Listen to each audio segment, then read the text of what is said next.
All right, now that we have a nice little intro with some text that we can install into our video, let's put some pictures in. So what I'm going to do is I'm just going to grab from the media up here that I've already imported, and I'm going to put that onto this video one track down here. So I'll grab a few of these pictures that I want to use and just place them in. I won't be too picky with where they sit exactly because we can manipulate that later, but I'm going to grab about 4 pictures here to see the progression of building this shed here is the video that I'm kind of creating. Once I have them all in place, I can bump them all together just like this if I wanted to, and then as you see, if I press play again, I can preview all that with my intro video there, and then it'll go straight into my pictures, which are it looks like they're a few seconds each, so maybe that might be too long. And you can see it's kind of choppy there where it just kind of jumps from one picture to another. So a way to do that, there's a couple things I can do here. First one is if I wanted to make this a little bit smaller, I could just drag that. It says 5 seconds there, so I can drag that and maybe make it only 3 seconds or so.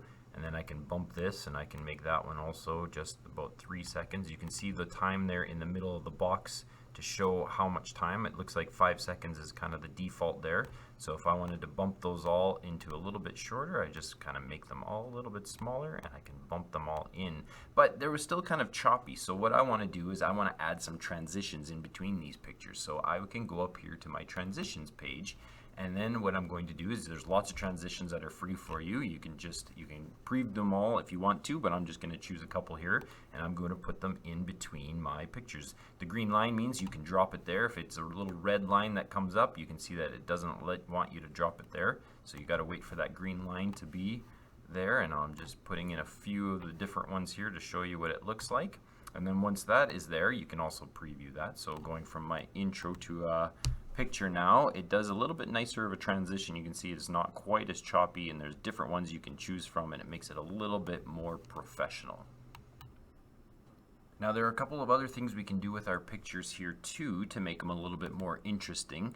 So one thing I can do is if I double click it, I bring up a new menu here, and you can see that I can actually scale or zoom in on this. So I can either start or finish with one of these. So if I click this box right here, which is called the animation one, what I can do is then I can start with a full zoomed out picture if I wanted to, and then by the end, if I wanted to actually zoom into a certain thing, like maybe this wagon, I can zoom right in and I can adjust my picture so that I can zoom in right on there, and I'm gonna save those changes there. And you'll see when I play this picture now, after the transition, it's going to do a really cool effect here of zooming in on the picture to make it look a little bit more professional. So if you need to highlight something in a specific picture, that would be a great way to do it, is use that little zoom or animation feature built right in.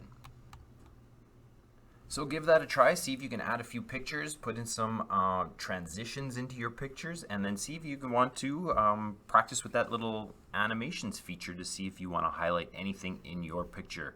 And we'll see you in the next video.